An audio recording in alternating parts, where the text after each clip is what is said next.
Welcome to Salim समी channel. मैं हूं आपका एस्ट्रोलॉजर सलीम समी। अस्सलाम वालेकुम। काफ़ी दिनों के बाद आपसे दोबारा बात का सिलसिला शुरू हुआ। बीच में काफ़ी इवेंट्स, सन ट्रांजिट है वो भी हो चुका, मरकरी भी रेट्रोग्रेड हो चुका, और मार्स और केतु का कल रात से सेम डिग्री वाइज कंजक्शंस हो रहा है। अभी मार्स 10 दकीके यानी कि 10 सेकंड जो है आगे है। बड़ा इंपॉर्टेंट है। एक मार्स केतु से पहले के फ्लेवर थे, यानी कि पहले उसके रिजल्ट कुछ और थे। अब जब उसको क्रॉस करके आएगा तो उसके रिजल्ट और ज्यादा कुछ आपको डिफरेंट नजर आएंगे और ज्यादा टेंशन वाले नजर आएंगे। ये 28 तक है। 28 तक बहुत केयरफुल होके आपको बहुत केयरफुल रहना है। किसी लड़ाई झगड़े में, किसी डिस्प्यूट में नहीं पड़े, और ख़ास तौर पर ड्राइव करते वक्त बहुत ज़्यादा एहतियात करें। और लेडीज़ जो हैं, हमारी ख़वातीन, वो किचन में जाते हुए बहुत एहतियात से चीज़ों को करें। भी बड़ा प्रॉब्लम था, क्योंकि मैं कुछ मेरी अपनी निजी मसरूफियात थी जो कि बहुत इम्पोर्टेंट थी। मेरी मदर का ऑपरेशन था, बाजू का, बड़ा सीरियस सर्जरी थी वो। उसके सिलसिले में मैं काफ़ी दिन आपसे दूर रहा। अब अल्लाह का शुक्र है, खैर खैरियत से हो गया। अल्लाह ताला ने बड़ा करम किया। उसकी ज़ात का जितना भी शुक्र अदा करूँ उतना कम है। अल्लाह ताला ने हमको एक सक्सेसफुल, एक कामयाब ऑपरेशन हुआ, लेकिन था मुश्किल, बहुत मुश्किल। इसी वजह से मैं आपसे काफ़ी दिनों से बात नहीं कर पा रहा। अब सन जो है लिब्रा में है, सॉरी, सन जो है कैंसर में है। अब सन जो है एक फायर एलिमेंट है और कैंसर जो है एक वाटर एलिमेंट है। तो यहाँ एलिमेंट के हिसाब से सन ज़्यादा कंफर्टेबल फील नहीं करता। लेकिन 0 डिग्री से लेकर 3-20 डिग्री तक यहाँ सन बहुत अच्छा था। जब ये 16 तारीख को आया और 3-20 डिग्री से आगे, अब तो आगे निकल चुका है। तो वहाँ सन जो है D1 में भी कैंसर में था और D9 में भी, जहाँ एक्चुअल हम प्लेनेट की कंडीशंस को देखते हैं कि एक्चुअल प्लेनेट कैसा है, अंदर से कैसा है। तो वहाँ पे भी वो विरगोतम था, कैंसर में था। अब वो अपने घर का हो चुका है, यानी कि अब D9 में जो है ल्यू का है।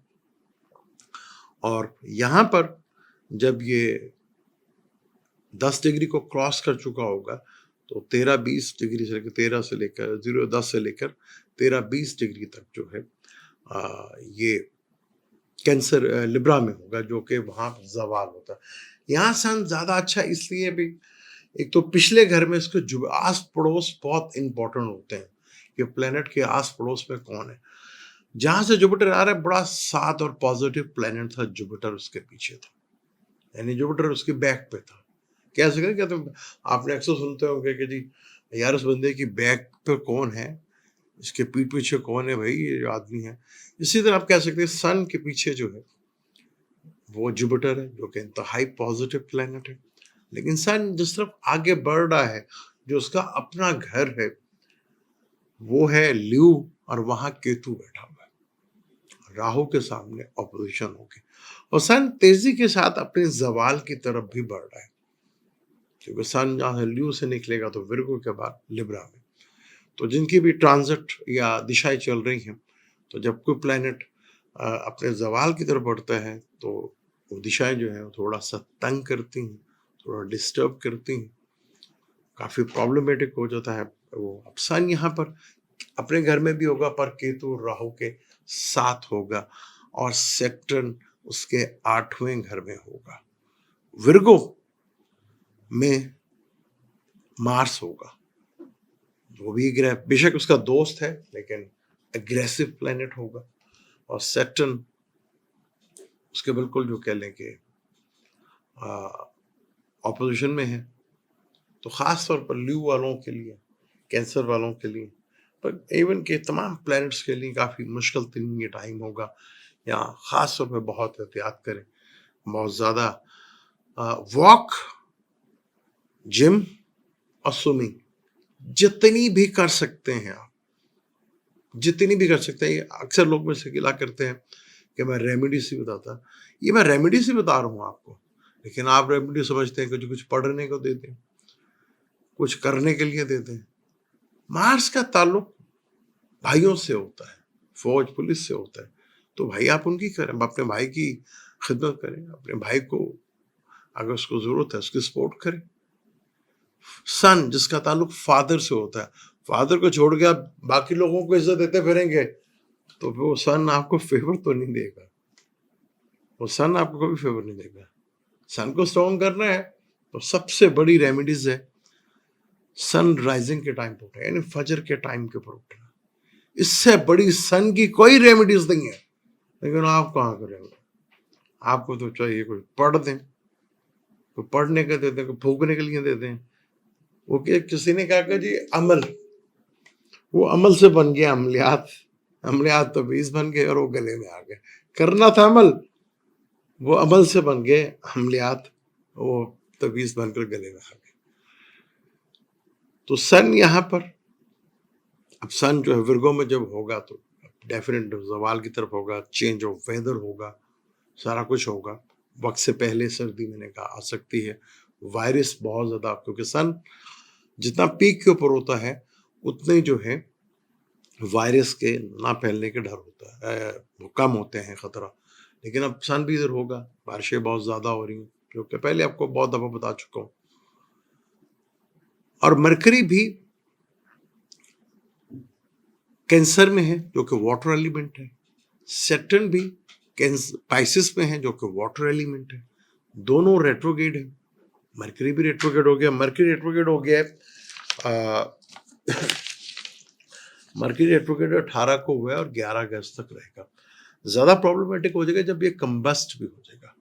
तो मरकरी जिसका ताल्लुक हमारी कम्युनिकेशन से होता है, हमारी बोलचाल से होता है, तो बहुत केयरफुल होके आपको बार बार बोलते वक्त, कुछ लिखते वक्त, कुछ कहते वक्त, या जो खासतौर पे जो कैलकुलेशंस करते हैं, आप देखेंगे इस अरसे में आपको ऑनलाइन से रिलेटेड, कम्युनिकेशन से रिलेटेड बड़ी प्रॉब्लम फेस करना पड़ सकती है।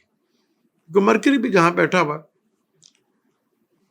वहां पे भी कंफर्टेबल तो फील नहीं करता, लेकिन सैटर्न के साथ ट्राइंग भी है।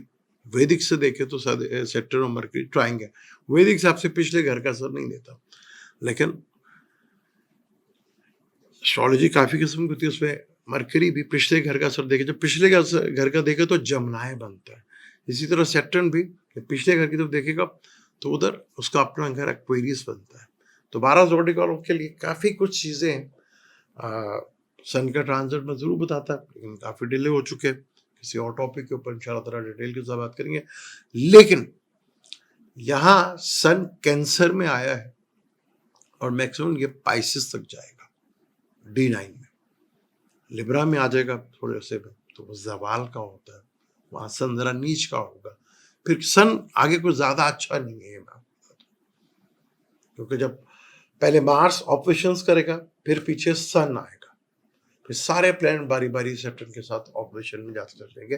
तो चीजें आगे आपको बहुत केयरफुल होके चीजें करनी है, कोई जल्दबाजी में कोई काम नहीं करना, ज्यादा पैनिक होके कोई काम नहीं करना चीजों को। और खासतौर पर जब मरकरी हो तो उस वक्त तो बहुत केयरफुली होकर चीजों को आपने लेकर चलना है। तो यहाँ चीजें जो है बहुत ज्यादा पैनिक फैल सकता है। अब नॉर्मलिटी, क्योंकि मार्स केतु है, मार्स केतु ने पहले कुछ आपको रिजल्ट दिए देखे कि मार्स फायर है, ल्यू फायर है, केतु बड़ी फायर है, लेकिन उसके एलिमेंट जो है सारे, जिसके नक्षत्र है वो सारे अर्थ के आते हैं। और उसके बिल्कुल ऑपोजिट ल्यू के एक्वेरियस बनता है जो एयर एलिमेंट है।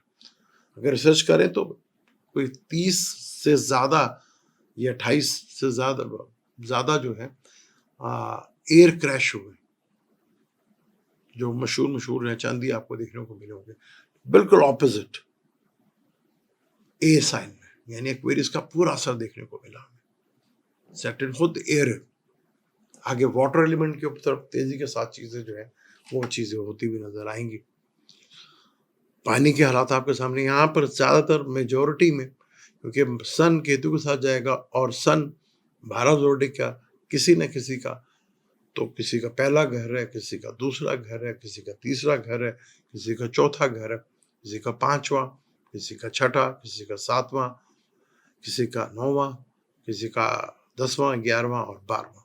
लेकिन सन का ताल्लुक आपके नेम और फेम से भी होता है, फादर से भी होता है, आपकी ईगो से भी होता है, गवर्नमेंट से भी होता है। तो बहुत ज़्यादा केयरफुल होके ये टाइम को ज़्यादा अच्छा नहीं है। अब मार्स और केतु के रिजल्ट, अब क्योंकि मार्स केतु को क्रॉस कर चुका है, अब उसका रिजल्ट में कुछ और चीजें देखने को आपको मिलेगी। उससे जो उसके बाद उसने ऑपोजिशन में जाना है सैटर्न के साथ, वो उसको 7वीं नजर से देखेगा, मार्स और सैटर्न मार्स को देखेगा 7वीं नजर से। तो ये बड़ा इंपॉर्टेंट हो जाएगा इनकी लड़ाई में, क्योंकि सारे प्लेनेट आगे से फाइट करके ही जाना है, इसे प्लेनेटरी वॉर कहते हैं। तो 12 के 12 जोड़ी को बहुत केयरफुल होके, यहाँ पे बहुत से लोगों को 16 के बाद से कुछ काफ़ी रिलीफ मिला होगा, कुछ को काफ़ी हद तक फाइनेंशियली प्रॉब्लम थी, लेकिन 16 के बाद से काफ़ी हद तक रिलीफ। लेकिन कुछ चीज़ ये नहीं कि सबके लिए बुरा होगा, कहीं ना कहीं अच्छा है, लेकिन ख़ास तौर पर ड्राइव करते वक्त आपको बहुत केयरफुल रहना है। और जहाँ आप समझे कि कॉन्फ्लिक्ट पैदा हो सकता है या डिस्प्यूट पैदा हो सकता है, वहाँ से अवॉइड करें। इंशाल्लाह जल्दी डिटेल के साथ किसी टॉपिक के ऊपर बात करूँगा। मुझे दें इजाज़त, इंशाल्लाह अगली वीडियो में। अल्लाह हाफ़िज़।